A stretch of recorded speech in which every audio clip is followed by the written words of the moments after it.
저도 이제 살 날보다 살아온 날이 더 많은 나이인 탓에 얼마 전까지만 해도 내 나이가 몇인지조차도 세고 있지 않았는데 손자가 태어나고 할아버지 소리를 듣다 보니 제 나이도 실감이 되네요. 100세 인생을 산다면 아직 30년도 더 남은 인생이지만 이미 젊은 시절은 다 보낸 제가 살 날이 앞으로 얼마나 남았을까 싶습니다. 지나간 세월이 아쉬우면서도 또 한편으로는 지금 누리는 이 행복과 경험들이 더없이 소중하게 느껴지곤 합니다. 하지만 사실 이 행복도 원래 제가 누릴 행복이 아니었습니다.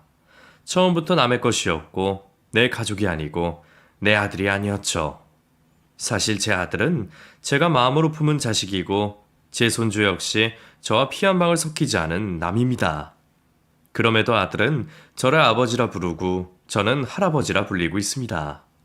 그래서 가끔은 감사함을 넘어 송구한 마음이 들기도 합니다.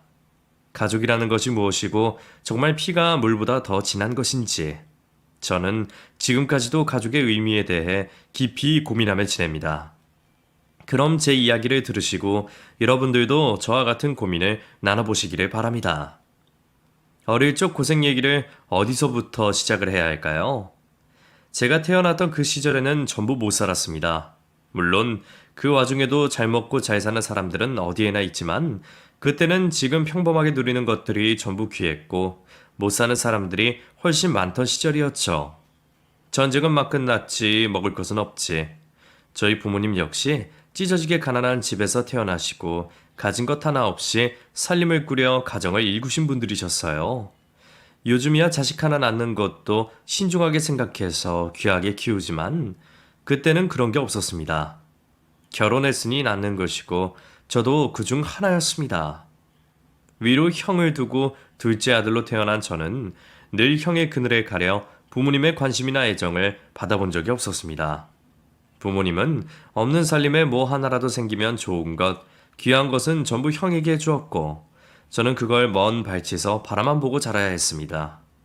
형은 집안의 가장이라며 할머니며 부모님이며 전부의 사랑을 받았던 사람입니다. 너무 오냐오냐 자라서 그런지 몸이 너무 약할 정도였죠. 어릴 적부터 몸이 약해서 없는 살림에도 약지어 먹이고 귀하게 키웠던 형은 장남으로서 나서서 하는 일이 없었습니다. 밑에 동생들 챙기는 일도 모두 제 몫이었고 아버지 농사일 돕고 허드렛 일 하는 것은 전부 제 몫이었습니다. 그럼에도 부모님은 늘 형만 아끼셨고 저는 하는 만큼 하면서도 무시당하고 구박받으면서 괜히 섭섭한 티도 내지 못했습니다. 둘째로 태어난 게 일이 서러울 줄은 누가 알았겠냐마는 그래도 그때는 가족을 위해 형을 위해 내가 희생하고 참는 것이 당연한 제 몫이라 생각하고 살 수밖에 없었고 원래 내 할 일이라 생각하며 묵묵히 견디는 수밖에 없었던 겁니다. 식구 많은 우리 집은 늘 끼니 한번 제대로 챙기기가 어려웠고 저는 20살 이전까지 쌀밥 한번 먹어본 적이 없었습니다. 어쩌다 흰쌀이 생기면 그건 전부 형의 몫이었지 제 몫은 아니었으니까요. 늘 옥수수나 보리나 섞어 먹던 탓에 한때는 흰쌀밥 원 없이 먹어보는 게 소원인 시절도 있었네요. 형편은 넉넉하지 못한데 식구는 많다 보니 그마저도 아껴 먹고 내 생일날에도 형 먼저 챙기시는 어머니 덕에 저는 늘 배불리 먹어보지 못했습니다. 그래서 체구도 작고 깡따구만 늘었나 싶기도 하네요. 그런 사정에 공부는 당연한 사치였습니다. 형이야 집안 일으켜야 할 장남이니 약한 몸에 약까지 먹어가며 계속 공부시킬 생각이셨지만 저는 중학교만 졸업하면 아버지 농사일을 배울 계획이었습니다. 나도 교복 입고 책보 들고 학교 다니고 싶었지만 제가 바랄 수 있을 만한 형편이 아니었죠. 그런 참에 어머니가 제게 생각지도 못한 말씀을 꺼내셨습니다. 저더러 남의 집 양자로 들어가라는 말씀이셨죠. 경보가, 너 그 집 가서 아들 할래? 그 집이 아들 집 나가서 죽고 대이일 사람이 없어서 아들로 들일 자식을 찾는다더라. 딱 네 나이쯤 됐으면 좋겠다 하는데 그 집 가면 공부도 시켜주고 물려받을 재산도 있다는데 너 학교 가고 싶다 그랬잖아. 어때? 안 좋겠냐? 공부를 시켜준다는 건 솔깃한 이야기였지만 아무리 미워도 내 식구, 내 가족이 여기 있는데 남의 집 가서 성 바꾸고 남의 아들 노릇한다는 게 참 마음에 내키지가 않았습니다. 제가 어머니 아버지 두고 어딜 가요. 저 학교 안 가도 되니까 그냥 집에 있을래요. 어차피 고등학교 가봐야 내가 뭐 대단한 일을 할 것도 아니고. 공부는 형이 하고 나는 농사 배워서 아버지 도와야죠. 됐어요. 얘야, 경보가. 그게 그리 쉽게 생각할 만한 일이 아니다. 공부만 시켜준다는 거면 몰라도 자식 없는 그 집 가서 아들 노릇하면 나중에 그 집 재산 다 네가 받을 것인데 이것만 시켜준다면 무조건 해야 하는 일 아니겠냐? 우리가 너한테 뭐 물려줄 게 있는 것도 아니고 너 장가 갈 때 돈 한 푼 못 해줄 것인데 너를 위해서라도 우리를 위해서라도 가는 편이 좋지. 너무 쉽게 결정하지 말고 찬찬히 생각해봐. 제 걱정을 하시는 듯 했지만 결국 부모님이 바라시는 것은 제가 그 집에 가는 것이었나 봅니다.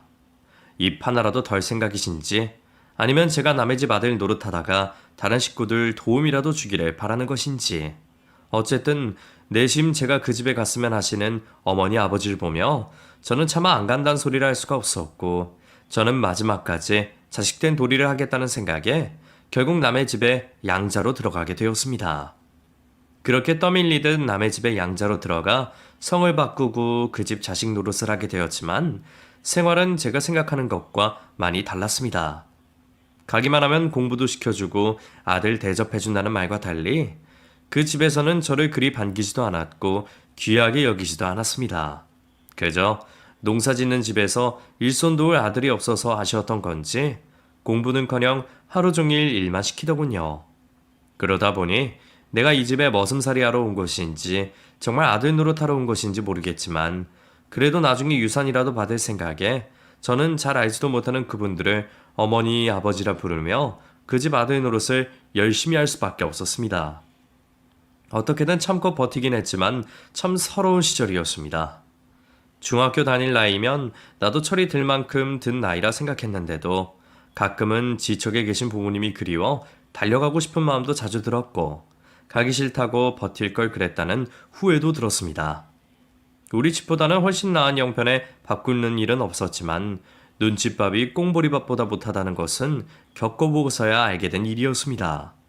그래도 저는 오로지 우리 부모님 생각해서 그 집에서 눈칫밥 삼키고 힘든 일과를 견뎌냈던 건데 제가 그 집에 아들로 들어간 지 겨우 2년 만에 죽었다던 그 집 아들이 살아 돌아왔습니다. 새벽부터 식구들을 깨우는 대문 소리에 제가 달려나가 문을 열었더니 나보다 몇 살 더 많아 보이는 웬 부랑자가 집 앞에 서 있는 겁니다.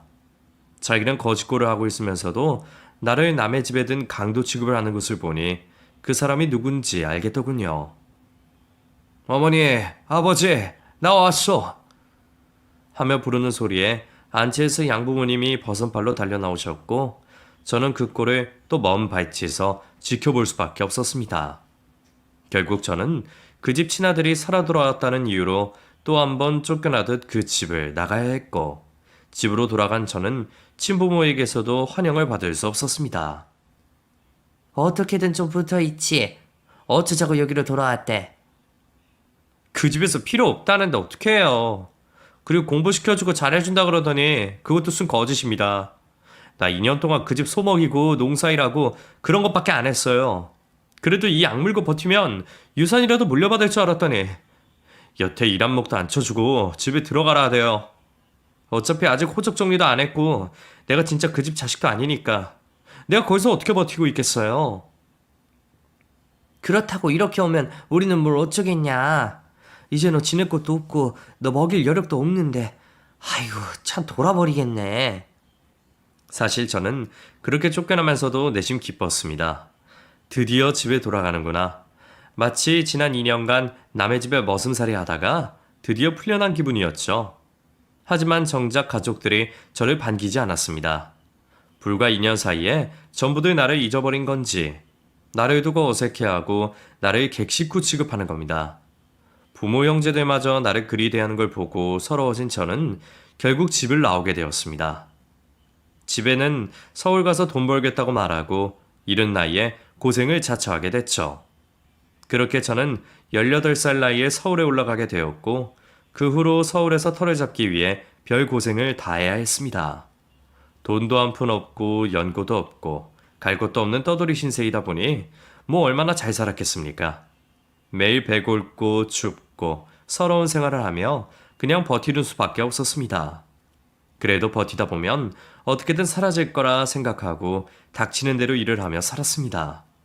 굳은 일은 마다하지 않고 시켜만 주면 열심히 하겠다며 키 작고 마른 몸으로 참 열심히도 살았습니다. 그때 고생하던 이야기를 다 늘어놓자면 한참 될 테니 더하진 않겠지만 돈 아낀다고 공장에서 쪽잠 자고 생판 모르는 남들이랑 여간방 나눠 쓰고 마음 편히 잠도 못 자고 먹지도 못하고 그 몇 년을 겨우 버텼습니다. 그래도 제가 말했지 않습니까? 제가 깡따구가 있다고. 그래서 여기저기 쥐어 터지면서도 끈질기게 버텨냈고 결국 그 험하다는 서울에서 자리를 잡아갈 수 있게 되었죠. 그러는 사이 어느새 저도 결혼할 나이가 되었고 일하던 곳에서 소개를 받아 한 여자를 만나게 되었습니다. 그저 밥 벌어 먹고 살 궁리만 하다 보니 연애는커녕 여자랑 말 한마디 나눠본 기억이 없었는데 20대 중반까지 그러고 혼자 있는 제가 불쌍해 보였는지 같이 일하는 지인이 장가라도 가라며 좋은 여자를 소개시켜 준 것입니다. 지난 일이니 하는 얘기이긴 하지만 그 사람이 그리 미인은 아니었습니다. 눈도 작고 코도 납작하니 사실 귀여운 구석은 별로 없는 인물이었죠. 하지만 그래도 저는 좋았습니다. 내 농담에 웃어줄 줄 알고 커피 뜨거우니 시켜 먹으라며 다정하게 해주는 말이 참 좋았습니다. 평생 부모에게서도 그런 대접 받지 못했던 저는 처음 느껴보는 누군가의 애정과 관심에 무척이나 행복했고 당장이라도 그 여자와 가정을 꾸리고 행복해지고 싶었습니다. 그렇게 만난 지 몇 달 만에 우리는 결혼을 하게 되었습니다. 저는 가족과 인연 끊고 지내니 고아나 다름없었고 그 사람은 일찍 부모님 돌아가시며 혈혈단신이었습니다. 둘 다 부를 가족도 없고 형편도 비슷한 사정이었던지라 결혼식이라는 것도 하지 않았습니다.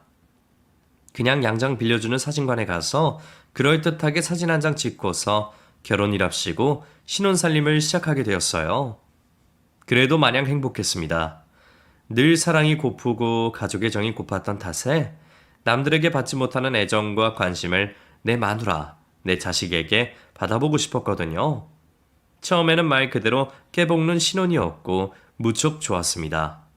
맨날 대충 찬밥 긁어먹던 신세에서 매일 저녁 찌개 끓여놓고 기다리는 아내가 있다는 것은 천지차이였었죠. 퇴근길이 그렇게 기다려지는 것은 난생 처음이었습니다. 사실 저희 또래들이 다 그렇지 않습니까? 어려움 많이 겪고 살았던 탓에 별것 아닌 거에도 늘 감사하고 기뻐하고 그게 바란 것 없이 또 가장 노릇하면서 묵묵히 살아가잖아요. 저도 그랬습니다.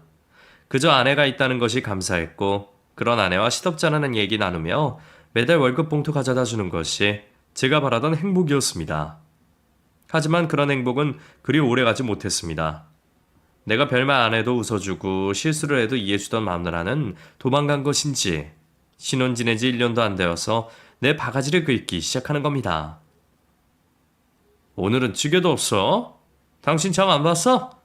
오늘 밥상에 먹을 게 너무 없네. 김치 있고 나물 몇 개 있으면 대체 뭘 더 바래? 아니 왜 소리 지르고 그래? 요즘 너무 부실하니까 그렇지. 계란이라도 좀 부치든가. 그러지 이게 뭐야? 그런 게 먹고 싶으면 돈을 많이 벌어오든가. 맨날 쥐꼬리만한 월급 받아오는 주제에 지금 계란 내라는 소리가 나와? 근데 당신 요즘 정말 왜 그래? 내가 뭐 화를 냈어? 신경질을 부렸어? 남편이 살림하는 마누라한테 반찬 얘기도 못 꺼내? 못 꺼내. 그런 소리 꺼내고 싶으면 돈을 많이 벌어다 주든가. 뭘 잘했다고 그런 소리를 꺼내? 누가 들으면 내가 땡전 한 푼 못 버는 줄 알고 오해하겠네. 아직 자식도 없는데 이 돈이면 둘이 먹고도 살고도 충분히 남는데 대체 뭐가 문제야? 뭐가 문제냐고? 그래서 매달 이렇게 대충 먹고만 살면 되는 거야? 그래서 이런 좁아 터진 집에서 평생 살고 이런 데서 자식 키우려고? 당신이 결혼해서 가장 노릇을 하고 싶으면 더 나아질 생각을 해야지. 저축도 하고 있잖아. 여기 몇 년이나 살았다고 벌써 불평을 하고 그래. 나는 뭐 가지고 온 것 없어서 불평도 하면 안 된다 이 소리야? 당신 그런 말 하면 안 돼. 나 시집 오면서 당신이 나한테 뭐 하나라도 해줬어? 부릴 사람 없다고 결혼식도 안 하고 남들은 결혼바지 좋은 거 같은데 난 어디 갖다 팔지도 못하는 거 하나 해줘놓고 당신이 나 입으라고 옷이라도 사줬어? 보석이라도 둘러줬어? 언제는 호갱시켜주겠다 그러더니 이게 사람 사는 꼬라지야? 아이고, 그래, 알았어. 돈 많이 못 벌어온 내가 죄인이다, 죄인. 내가 미안하다, 그래. 못 배우고 가진 것 없는 제가 아무리 열심히 살아봐야 삶이 얼마나 많이 나아지겠습니까? 그래봤자 거기서 거기였지만 그래도 저는 성실하게 살겠다고 노력했습니다. 하지만 아내의 눈에는 턱없이 부족했던 모양입니다. 그렇게 아내는 언젠가부터 그렇게 매일 돈을 더 벌어오라며 바가지를 긁기 시작했고, 그렇게 아내에게 시달리던 사이 아내가 임신을 하게 되었습니다. 결혼하고 몇 년째 아이 소식이 들리지 않아 저희도 걱정이 많았는데, 지성이면 감천이라더니 하늘이 드디어 우리 뜻을 들어주신 거라 생각했습니다. 그리고 임신한 아내는 아이 때문이라도 저와 다시 잘 지내려 노력하는 듯 했죠. 덕분에 저도 더 이상 잔소리에 시달리지 않았고, 곧 태어날 아이와 아내를 위해 뭐든지 하리라 마음을 먹었습니다. 아이의 출산을 기다리는 일은 결혼과는 또 다른 기쁨이었습니다. 세상에 나를 닮은 분신이 생긴다는 것이 얼마나 기대되고 설레는 일인지 겪어보신 분들은 모두들 아실 겁니다. 저 또한 그랬고, 아이가 태어날 때까지 온갖 기대를 다하고 있었죠. 산통을 하며 분만실로 들어간 아이와 아내를 기다리며 하염없이 기도만 하고 있었습니다. 간호사가 제 아이를 품에 안겨주는데 시뻘건 애를 보며 이 애가 내 자식이라니 얼마나 벅차고 기뻤는지 모릅니다. 하지만 아이의 혈액형을 들은 순간 저는 한순간에 모든 희망을 내려놓을 수밖에 없었습니다. 제가 길게 배우진 못했다고는 하지만 공부는 참 좋아했습니다. 그래서 여기저기서 주워드는 것도 많았고 학창시절에 공부도 열심히 했었어요. 학교 다닐 적에 혈액형에 대해서 배운 것을 떠올리면 아이의 혈액형은 말이 되지 않았습니다. 불과 얼마 전에 우리 두 사람 다 병원에서 검사도 받았으니 우리 부부의 혈액형이 잘못되었을 리도 없었습니다. 그래서 제가 물었습니다. 여보, 당신 A형이고 나는 O형이잖아. 근데 우리 애가 왜 AB형이지? 뭐가 잘못된 거 아니야? 무슨 말 하는 거야? 애 혈액형이 뭐 어쨌다고. 당신이랑 나랑 사이에서는 아이가 AB형일 수가 없지. 제가 설명을 하는데도 아내는 알아듣지 못했습니다. 그 사람 가방끈도 짧고 책 읽는 건 아주 싫어했으니 그 시절의 혈액형이니 뭐 그런 건 잘 모른다 치더라도 그 상황 자체가 말이 되지 않았습니다. 당신, 솔직하게 말해봐. 이 애, 내 자식 맞아? 뭐? 아니 당신아 하다하다 방금 애 낳은 마누라한테 그런 모함을 해? 내가 그럼 어디 밖에서 자식을 만들어 오기라도 했다는 거야? 세상에 동네 사람들 이 남자 좀 보세요. 10달 품어서 개고생하면서 아들 낳아줬더니 낳자마자 남의 자식이라고 이상한 소리 하고 있고 그놈의 피가 뭐 어쨌다는 건데. 아내는 처음에는 끝까지 잡아떼더군요. 그냥 우기면 내가 검사해보자 하지 못할 거라 생각했는지 절대로 그런 일이 없다며 저를 괜히 마누라 의심하는 냉혈한처럼 말했습니다. 저도 차라리 내가 잘못 알고 있는 거라 생각하고 싶었습니다. 아이가 태어나기를, 내 가정을 꾸리기를 얼마나 기다려왔는데 설마 그런 생각은 하지도 못했으니까요. 하지만 의사까지 나와서 혈액형이 이상하다는 얘기를 하고 결국 검사까지 하고 나서야 더 우기지 못했습니다. 그리고 뒤늦게서야 자기 잘못을 시인하고 제게 솔직한 사실을 밝히는 겁니다. 여보, 내가 잘못했어. 내가 미안해. 당신 정말 나를 두고 바람을 핀 거야? 대체 언제부터? 대체 누구랑? 여보 미안해. 내가 잠깐 돌았었나 봐. 그냥 잠깐 실수했던 건데 설마 남의 자식일 줄은 몰랐어. 그렇다고 이제 와서 이혼이라도 할 거야? 우리 그러지 말자. 애가 싫으면 보낼게. 우리 애는 또 낳으면 되잖아? 나 당신이랑 평생 살고 싶어. 나 한 번만 용서해주면 앞으로 아무 소리 안 하고 찍소리 안 하고 살게. 여보 정말 미안해. 한 번만 눈 감아줘. 제발. 심지어 아내가 바람핀 인간은 제가 모르는 사람도 아니었습니다. 우리랑 한 동네 살며 이웃사촌하던 쌀가게 사장이었습니다. 모르는 사람이면 몰라도 형 동생하며 알고 지내던 사람이랑 그랬다는 것을 듣고는 저도 제정신일 수 없었습니다. 결국 저는 그 집을 찾아가 뒤집어 엎고 아내와 한바탕 하며 결국 이혼이라는 것을 하게 되었습니다. 마음 같아서는 두 인간 다 간통죄로 잡아놓고 싶었는데 그래도 그동안 산 정 때문에 그런지 이제 막 아이 낳고 누워있는 그 여자를 차마 감옥에 보낼 수가 없었습니다. 결혼할 때는 사진 한 장 찍고 간단하게 했는데 이혼은 대체 어떻게 해야 하는 건지 그것도 참 머리 아픈 일이었죠. 그렇게 저는 평생 할 일 없을 거라 생각했던 이혼을 하게 되며 저는 살던 곳을 떠났습니다. 이미 동네에는 소문이 날 대로 났고 마누라랑 정부 치고 살던 그곳에 하루라도 더 있다가는 미쳐버릴 것 같았거든요. 그런 순간 하필이면 잊고 지냈던 내 가족 생각이 참 절실했습니다. 18살에 상처받고 집 떠나온 뒤로 10수년간 연락 없이 지내왔는데 마누라한테 버림받고 이혼하고 나니 하나뿐인 가족이 보고 싶은 겁니다. 그렇다고 내 발로 집 나간 주제에 이제 와서 집을 찾아갈 수도 없고 고민하던 차에 신기하게도 고향에서 제게 먼저 연락을 해왔습니다. 오랜만에 고향집에서 들려온 소식에 저는 수십 년 쌓아온 서러움을 다 잊고 반가운 마음만을 안고 달려갔습니다. 그동안은 받은 상처가 너무 커서 그 집 소식은 듣지도 않고 묻지도 않고 살았는데 마침 부모님이 나를 찾으신다는 얘기에 기쁠 수밖에 없었습니다. 그렇게 설레임을 가득 안고 10수년 만에 찾아간 고향집에 찾아간 저는 평생 받지 못한 환대를 받았습니다. 솔직히 말하면 왜 이제 찾아왔냐며 욕을 하셔도 불효자로서 할 말이 없다 생각했는데 생일상보다도 거한 상차림에 온 가족이 둘러모여 저를 기다리는 것을 보니 그래도 내 가족이구나 싶어 왈칵 눈물이 쏟아졌습니다. 아이고 내 새끼 경복이 네가 이제야 집에 돌아오는구나. 네가 그때 그렇게 떠나버리고 우리가 네 생각을 얼마나 많이 했나 모른다. 이게 대체 얼마만이냐? 우리 보고 싶지도 않았냐? 죄송해요 어머니 아버지. 이렇게 반겨주실 줄 알았으면 진작에 찾아뵈었을 텐데 제가 이 집 식구가 아닐 것 같다는 생각에 철없이 방황하며 살았습니다. 그래, 우리가 네 마음을 모르겠니? 얼마나 고생 많고 마음이 상했으면 부모 용지도 뒤로 하고 떠났을까. 우리가 잘못했다. 그때 아무리 못 산다 그래도 너한테 그러면 안 되는 건데 우리가 많이 잘못했어. 아니에요. 다 옛날 일이고 저도 다 잊었어요. 이제는 자주 찾아뵐게요. 그래, 그동안 어디서 어떻게 지냈어? 돈 벌겠다고 서울 가서 잘 지내고 있는 거야? 처자식은 있고?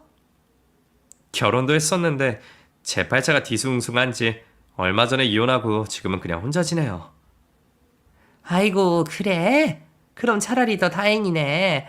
안 그래도 딸린 가족 있으면 어떻게 말해야 하나 했더니 경보가 네 형이 많이 아프다. 지금 콩팥이 필요해. 다른 식구들은 아무도 맞는 사람 없고 이식 기다리다가는 죽는단다. 경복이 네가 형 좀 도와줘라. 순간 저는 망치로 머리를 한 대 얻어맞는 기분이었습니다. 나를 환영하고 나를 그리워 만든 자리인 줄 알았더니 그게 아니었습니다. 지금 무슨 말 하는 거예요? 10여 년 만에 불러서 나더러 콩팥을 내놓으라고요? 수술이 그리 힘든 건 아니란다. 검사만 받으면 당장도 할 수 있지. 너는 원래 건강 체질이잖냐. 너는 하나 없어도 살지만 형은 그거 없으면 죽어.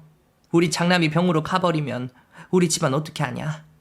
가족끼리 힘을 합쳐야지 안 그러냐? 부모님은 저를 붙잡고 사정을 하고 계셨고 옆에 계셨던 형은 별말 없이 멀뚱히 저를 보고 있었습니다. 전부터 항상 그랬습니다. 나는 형을 위해 희생하고 양보하는 사람이고 늘 좋고 귀한 것은 형 몫이었죠. 그렇게 사람 취급 못 받은 세월이 지긋지긋해서 천륜을 끊었던 것인데 제가 그 사이 그걸 잊어버리고 제 발로 찾아왔네요. 그제서야 후회가 든 저는 밥상을 걷어차고 그 집을 나왔습니다. 그 와중에도 끝까지 내 손을 붙잡고 장남 걱정하는 어머니를 보니 더 이상 화내낼 기운도 없더군요. 경보가 애미가 빈다. 제발 형 좀 살려줘라. 어? 그거 떼주면 나는 멀쩡히 사나? 나도 개고생하면서 아픈 거 다 참아내고 여태 버틴 건데 내가 여태 어떻게 살았는지 왜 이혼했는지 그런 건 하나도 안 궁금하면서 그놈의 장남 그렇게 쓸모도 없는 나는 사라져 줄 테니까 앞으로 나한테 연락할 생각 마세요. 가족들에게 치가 떨린 저는 다시는 고향으로 돌아갈 생각을 하지 않고 그 후로 쭉 혼자 지냈습니다. 좋은 기회를 얻어 재혼을 하면 좋았겠지만 제 사정 때문에 그럴 생각도 하지 못했죠. 나중에 알고 보니까 제가 불임이더군요. 그제서야 전처랑 있던 일도 생각이 들고 그렇게 헤어진 게 서로에게 다행일지도 모르겠다는 생각이 들었네요. 제가 불임이라는 것을 듣고 나서는 저는 재혼을 포기하기로 했습니다. 괜히 엄한 여자 데려다가 고생시킬 생각도 없었고 가족에게서 버림받은 주제에 내가 가족을 바라는 게 욕심이구나 싶었습니다. 그렇게 혼자 살기로 마음먹은 저는 혼자라도 어떻게든 먹고 살 생각에 그동안 모은 돈을 탈탈 털어 국밥집을 차리게 되었습니다. 왜 하고 많은 중에 국밥집을 차렸냐고 하시면 그냥 제 작은 바람이었다고 해야겠네요. 배 고르며 고생하던 그 시절에 국밥 한 그릇이 그렇게 먹고 싶었습니다. 그 시절을 생각하니 혼자 사는 내가 대단한 일은 못하더라도 국밥 장사하면서 배 곤는 사람들에게 조금이라도 베풀어주고 마음 넉넉하게 살고 싶었습니다. 개똥 철학일지 오지랖일지 몰라도 말이에요. 그리고 저는 얼마 지나지 않아 그런 오지랖을 붙일 기회를 찾게 되었습니다. 매일 새벽부터 가게 일하며 밤늦게 들어가는 일상 중에 언젠가부터 근처에 어린애가 보이더군요. 원래 그 동네 아이는 아닌 것 같은데 이사를 왔던 건지 제가 시장 갔다가 가게 문 여는 시간이면 그 아이가 새벽 아침 이슬 맞으며 신문을 돌리고 있는 겁니다. 처음에는 애가 부지런하구나 그 정도만 생각했는데 낮이면 학교 가야 할 아이가 교복도 안 입고 낮에도 어디서 일을 하고 있고 저녁 늦게까지 돌아다니는 것을 보며 그때부터 이상하게 생각할 수밖에 없었습니다. 이제 겨우 열 몇 살 되어 보이는 학생이 어찌 나보다 바쁘게 다니는지 아이가 보통 아이처럼은 보이지 않더군요. 매일 길을 돌아다니는 그 아이를 눈여겨보게 된 저는 어느 날 우리 집 앞을 서성이는 그 아이를 불러 세우게 되었습니다. 식사 시간도 한참 지났는데 여태 밥을 못 먹은 건지 가게로 들어오지도 못하고 근처만 빙빙 도는 걸 보았죠. 예, 너 이리 와봐라. 예? 저요? 그래, 너 여기 근처 사는 애 맞지? 새벽에 신문 돌리고 몇 살이야? 16살인데요. 그럼 너 학교 다니는 아이 아니냐? 왜 학교도 안 가고 이러고 있어? 그냥요. 너 밥은 먹었냐? 안 먹었으면 이리 들어와라. 밥 먹자. 아이의 나이가 생각보다 많아서 좀 놀랐습니다. 보이기로는 더 어려 보였는데 아마 못 먹고 못 자란 게 아닌가 싶더라고요. 낯선 사람이 두려운지 말도 잘 못하고 쭈뼛대는 아이를 데려다가 따뜻한 국밥을 먹였습니다. 묻는 말에 대답은 잘 못하면서 국밥 말아주니 그건 또 잘 먹더라고요. 배가 많이 고팠는지 그 뜨거운 걸 쉬지도 않고 먹는 걸 보며 문득 제 옛날 모습이 떠올랐습니다. 남한테 기댈 줄도 모르고 도움 구할 줄도 모르고 그렇게 굶으며 살았던 그 시절이 떠올랐죠. 심지어 그때 내 나이보다도 어린 그 아이를 보니 차마 그 아이를 모른 척할 수 없었습니다. 저는 아이가 밥을 다 먹기를 기다리고 한참 뒤에 그 아이 사정을 듣게 되었네요. 알고 보니 그 아이는 참 딱한 아이였습니다. 다른 가족도 없이 아픈 어머니랑 단 둘이 지낸다는데 어머니가 병원에 계셔서 일을 못하시니 아직 학교 다녀야 할 그 아이가 어머니 대신 돈을 벌러 다닐 수밖에 없었죠. 어리다고 일을 잘 시켜주지도 않으니 그냥 이 일 저 일 하면서 겨우 생활비를 벌어 살고 있었답니다.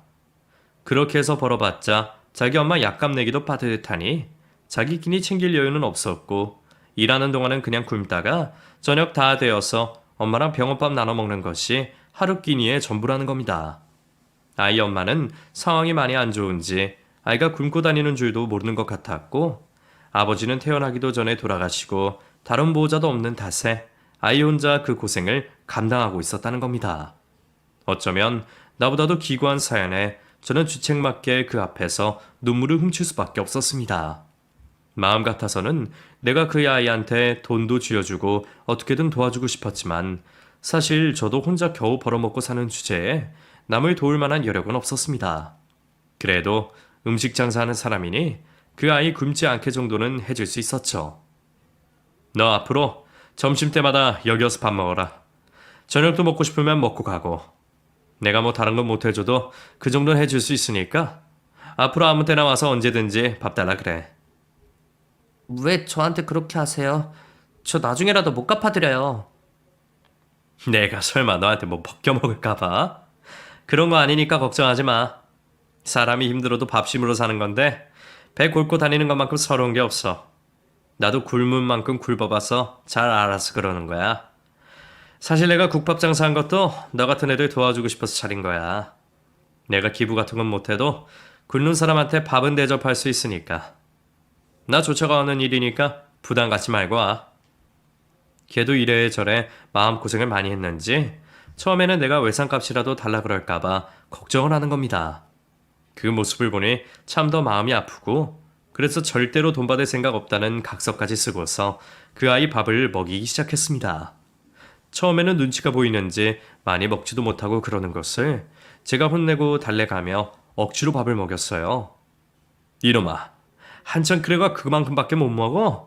내가 네 나이 때는 밥에 3공기씩 먹었어. 우리 때는 없어서 못 먹었는데 너는 줘도 왜 못 먹어?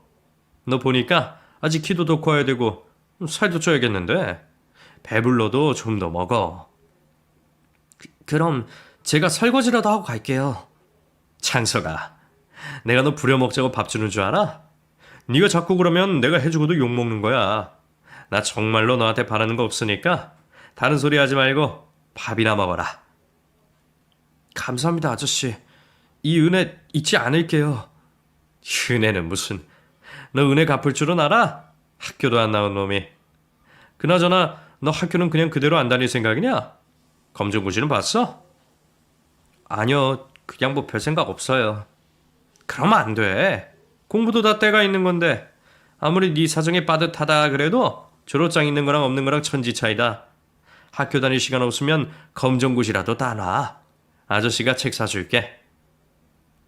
그냥 밥만 먹이려 했는데 그 아이를 보다 보면 왜 제가 자꾸 겹쳐 보이는지 말이에요.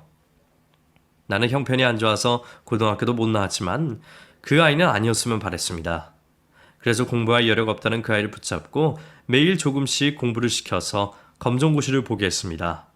그렇게 해서 미처 다 마치지 못한 중학교 졸업장도 따고 얼마 뒤에는 고등학교 졸업장까지 따게 되었죠. 애가 머리가 나쁜 것도 아닌데 형편 때문에 공부를 못하는 걸 보니 제가 사비를 털어서라도 도와주고 싶은 심정이었습니다.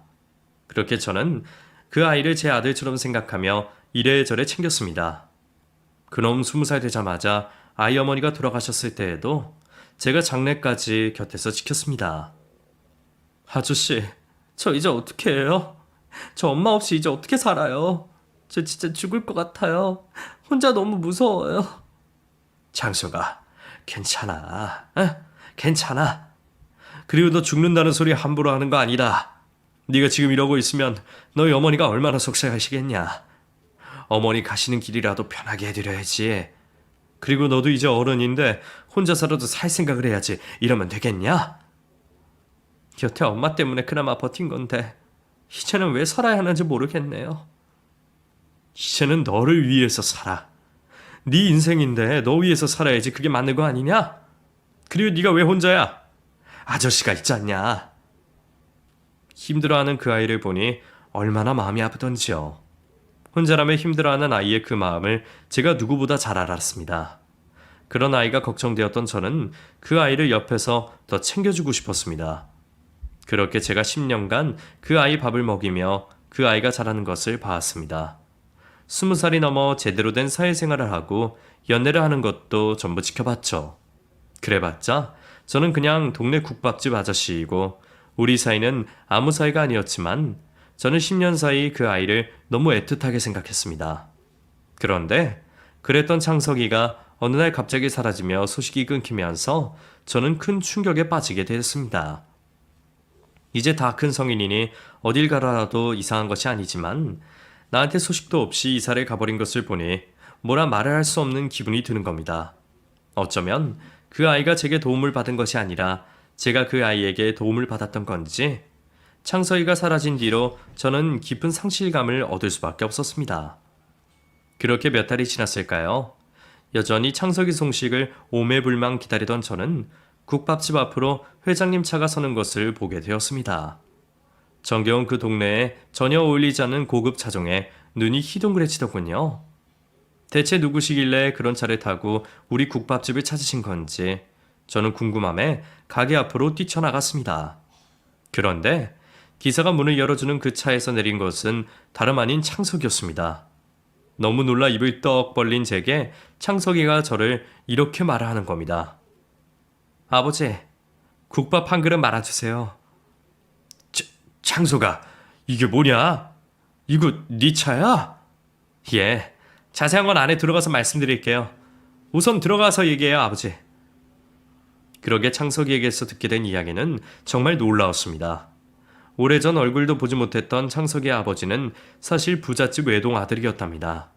그 집에서 창석이 어머니를 반대했고 둘은 결국 헤어지고 창석이 어머니 혼자 힘들게 창석이를 키웠던 것이죠.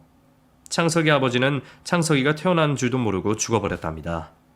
그렇게 대가 끊긴 그 집에서는 나중에서야 창석이의 소식을 알게 되었고 조부모님이 돌아가시면서 창석이에게 전 재산을 상속하고 가셨던 겁니다. 그래서 그거 정리하느라 연락을 못 드렸어요.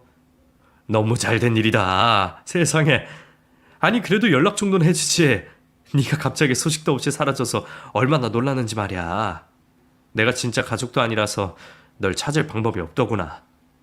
죄송해요. 저도 몰랐던 일이라 너무 정신도 없었고 사실 돌아와서 보여드릴 것도 있고 해서요. 저 아저씨 이거 받아주세요. 이게 뭐야? 입양 신청 서류? 이게 뭐냐? 사실 그동안 아저씨가 저를 얼마나 아끼시는지 자식 이상으로 생각하신다는 것도 잘 알고 있었어요. 근데 제가 아버지가 없어 봐서 그런지 아버지라 부르는 것도 불편하고 정말 자식도 아닌데 괜히 폐를 끼칠 수가 없었어요.